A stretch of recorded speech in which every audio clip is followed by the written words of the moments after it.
বন্ধুরা, মুম্বাইয়ের একটি 5 স্টার হোটেলে একই সময় দুই শিবিরের উপস্থিতি আর সেই উপস্থিতির খবর প্রকাশ্যে আসতেই মহারাষ্ট্রের রাজনীতিতে অস্বস্তির ঢেউ।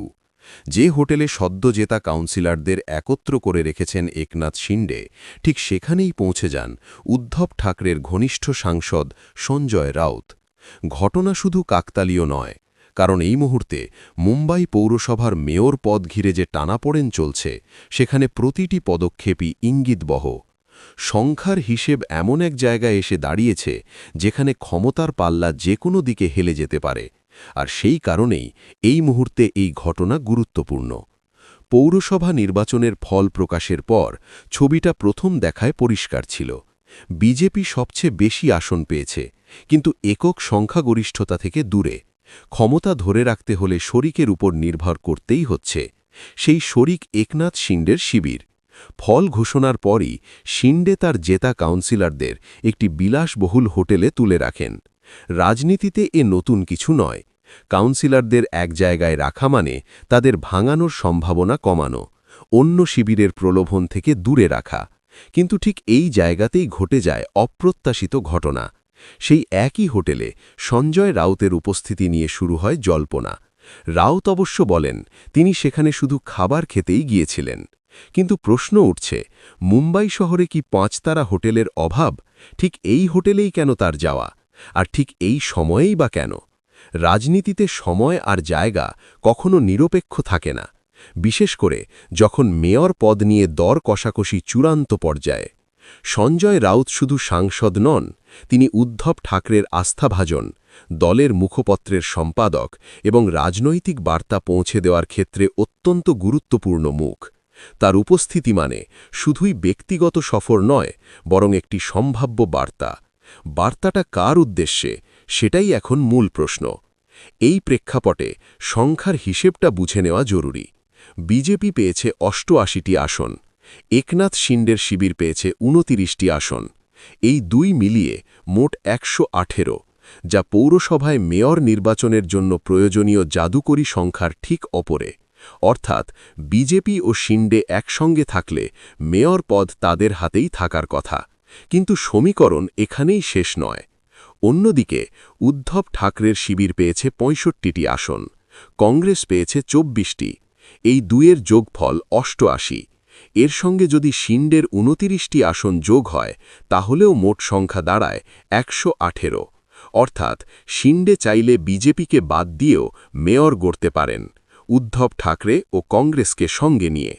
এই অঙ্কটাই এখন সবচেয়ে বড় অস্বস্তির কারণ।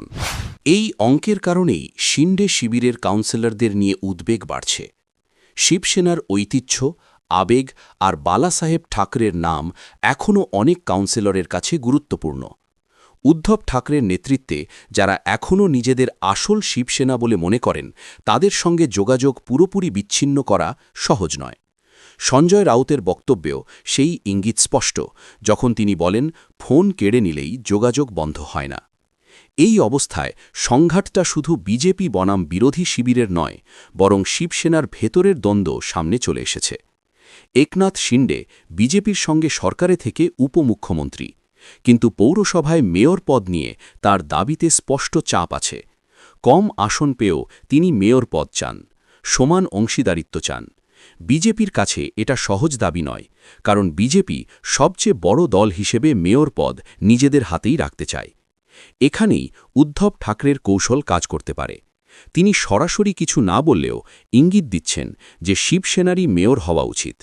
এই বক্তব্যের মধ্যে তিনি শিবসেনার দুই শিবিরকেই অন্তর্ভুক্ত করছেন, অর্থাৎ শিন্ডে শিবিরকেও তিনি পুরোপুরি বিরোধী হিসেবে দেখাতে চাইছেন না, বরং একটা দরজা খোলা রাখছেন। এই দরজা খোলা রাখার রাজনীতি নতুন নয়। 2019 সালে বিধানসভা নির্বাচনের পর বিজেপির সঙ্গে সম্পর্ক ভেঙে উদ্ধব ঠাকরে কংগ্রেস ও এনসিপির সঙ্গে সরকার গড়েছিলেন। তখন অনেকেই বলেছিলেন এটা অসম্ভব জোট, কিন্তু ক্ষমতার অঙ্ক মিলে গেলে আদর্শিক দূরত্ব কমে যায়। আজ পৌরসভায় একই ধরনের পরিস্থিতি তৈরি হয়েছে।